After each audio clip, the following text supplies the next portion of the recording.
Russian and Ukrainian forces have been locked in intense fighting along the Zaporizhzhia lines, a sector that has seen some of the heaviest but least publicized clashes of the war.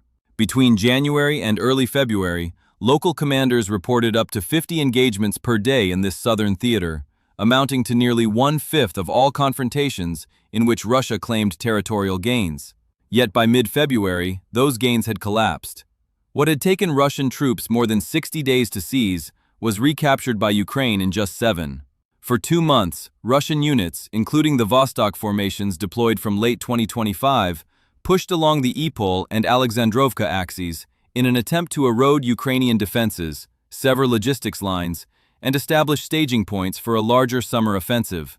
Artillery bombardments, armored convoys, and repeated infantry waves brought negligible changes to the map, resulting mainly in new trenches carved into the steppe. Despite this effort, the situation shifted abruptly when Ukraine redeployed one of its most experienced formations to the sector, the 24th Mechanized Brigade. By early February 2026, the momentum of the battle had reversed. The Ukrainian brigade, supported by the 24th Mountain Assault Brigade and Special Operations teams of the Border Guard, advanced through Russian positions and eliminated 2 months of Russian territorial progress within a week. Ukrainian forces reclaimed a depth of approximately 9 to 9.5 kilometers, forcing Russian troops to abandon trenches, ammunition depots, and command posts built up over months. Analysts describe the development as a decisive disruption of Russia's operational plans for the summer. The shift in the southern theater occurred largely outside the global spotlight, which remained fixed on the fighting in the Donbass. Yet the events in Zaporizhzhia exposed acute vulnerabilities in Russian command cohesion, battlefield awareness, and nighttime combat capabilities.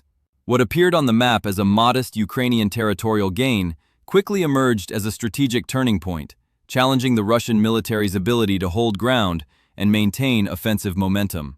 Subscribe for further updates as we continue our coverage. Ukrainian commanders reported that the decisive shift on the Zaporizhzhia front unfolded through a combination of coordinated maneuver tactics, technological superiority, and a breakdown in Russian battlefield communication.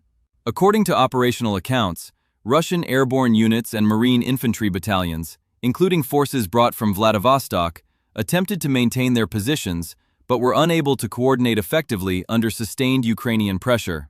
The principal Russian motorized infantry formation supporting armored units was among the first to withdraw, leaving behind several vehicles as Ukrainian forces advanced. The 24th Mechanized Brigade employed combined arms tactics aligned with NATO standards, integrating infantry, armor, and drone operators. Ukrainian special operations teams infiltrated positions along the Yanchur River, outflanking Russian troops who had expected frontal assaults. This maneuver isolated several frontline Russian positions and accelerated the collapse of defensive lines. The coordinated push along multiple axes enabled Ukraine to regain control of villages including Vychnev, Yegorivka, Zlogoda, and Rybne, which had served as artillery and armor concealment points for Russian forces. One of the most significant factors in the rapid Ukrainian advance was the extensive use of Western-supplied armored vehicles equipped with advanced thermal optics. American Bradley 1FVs and Swedish CV-90s provided Ukrainian crews with superior visibility during nighttime operations. Russian armored units, relying predominantly on older T-72 and T-80 models lacking modernized night fighting technology, were reportedly unable to detect approaching Ukrainian vehicles. Russian tank crews described being struck by 25mm and 40mm fire from directions they could not visually identify, while Ukrainian snipers targeted engine signatures visible through thermal scopes. Compounding these setbacks, Russian frontline units experienced disruptions in satellite-based communication systems. According to field reports, Russian troops who had used Starlink terminals, either illicitly or from captured equipment, lost access during the fighting. The loss of drone feeds and digital communication prevented Russian commanders from directing artillery fire or maintaining situational awareness. Ukrainian forces, operating on secure communication networks, were able to relay coordinates from drones to artillery batteries within seconds. Russian military bloggers later acknowledged that electronic warfare pressure and communication outages contributed to the breakdown of Russian defensive cohesion. The Ukrainian advance proceeded along 3 main axes: Along the Yanchur River, Ukrainian troops converted what Russia had considered a natural defensive barrier into a route of rapid movement, cutting off several Russian-held settlements. Southeast of Alexandrovka, fierce fighting led to the capture of Alexivka, Orestopil, Borisove, and Turnov, with the fall of Dunilivka severing a key Russian logistical artery. On a third axis, Ukrainian elements crossed the Ichur River to strike Russian positions from the rear, leading to the liberation of Prilukki and Holinoko-Tiantonivka and street fighting in Pravilna. As the front line shifted, Russian forces attempted to consolidate a fallback line near Zalaznichna amid reports of disorganization and panic. Meanwhile, Russian state media sought to counter the narrative by publicizing footage depicting the raising of a Russian flag in Ternovate. Independent observers and Ukrainian southern defense officials later stated that the location shown in the broadcast was a gray zone area outside the settlement and not under Russian control. At the time of the broadcast, Ukrainian forces were already advancing beyond Ternovate, rendering the claim inaccurate. The losses incurred during the 7-day Ukrainian advance included an estimated 12 to 15 Russian main battle tanks, over 20 armored vehicles, and multiple electronic warfare systems. Open-source intelligence groups assessed the equipment losses at approximately $60 to $70 million. Analysts noted that while Russia's industrial base can produce new armored vehicles, the rate of battlefield losses in this sector alone outpaced expected monthly production from facilities such as Ural-Vagonzavod. Military observers highlighted that the rapid Ukrainian gains revealed structural weaknesses in Russian command flexibility. Field reports indicated that Russian officers were unable to relocate or adapt without higher authorization, leading to paralysis when Ukrainian units broke through multiple points of the defensive line. Ukrainian analysts described the operation as a limited stabilizing action intended to disrupt Russian preparations for a planned summer offensive in the Orikhiv-Zaporizhia direction. The regained depth of 9 to 9.5 kilometers forced Russian units to abandon positions from which they had intended to launch summer operations, pushing those plans back by months. Western and Ukrainian military analysts characterized the Ukrainian maneuver as a demonstration of decision cycle superiority, in which Ukrainian units were able to observe, decide, and act faster than their Russian counterparts. Retired Major General Mick Ryan described such operations as a strategy of corrosion that undermines both the physical and intellectual capacity of an opposing force. Subscribe for continued coverage as new details emerge.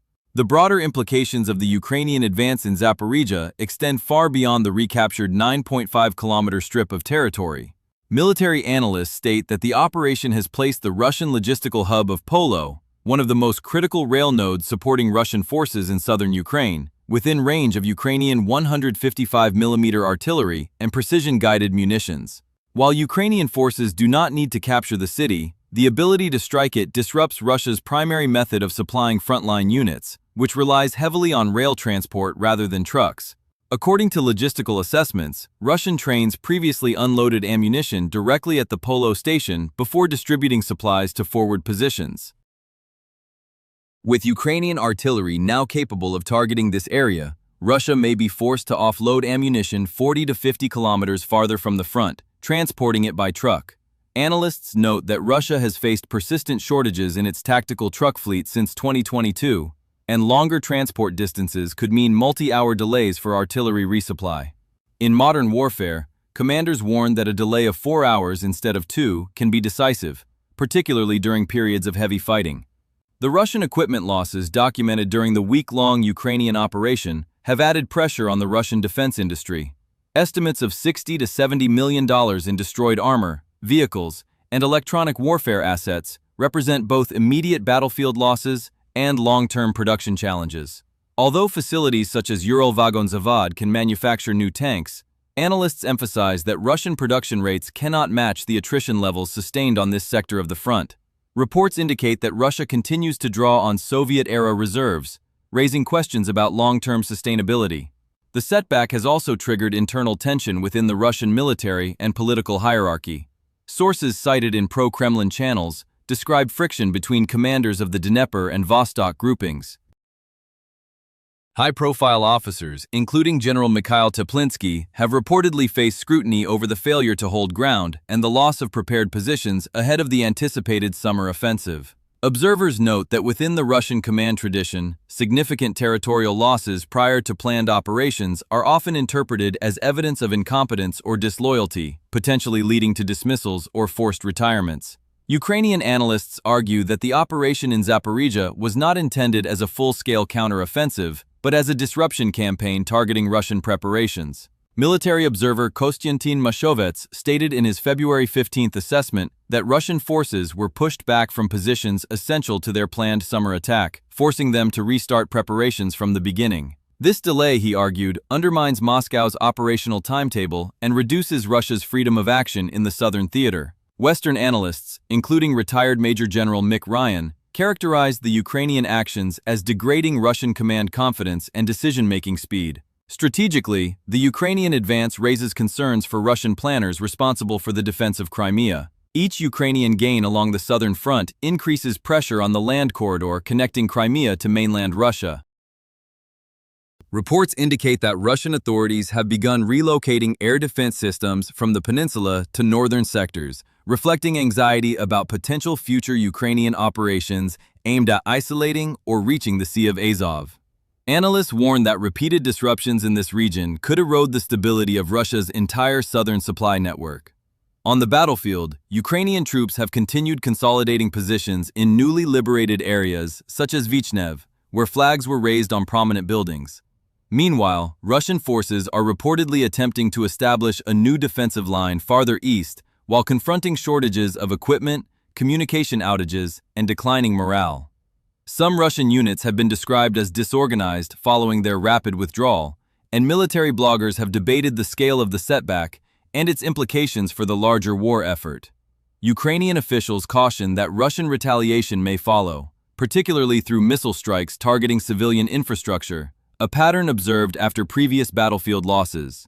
Nonetheless, analysts argue that Ukraine's regaining of initiative is one of the most significant developments of early 2026. Control of the initiative allows a military force to determine the timing and location of major engagements, compelling the opposing side to react rather than plan proactively.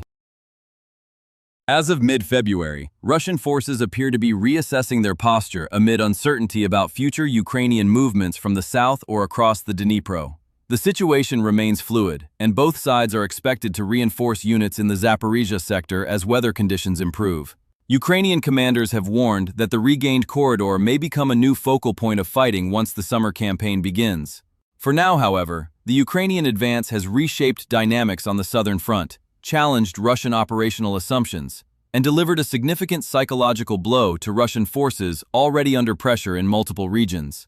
Subscribe to stay updated on developments as this story continues to unfold.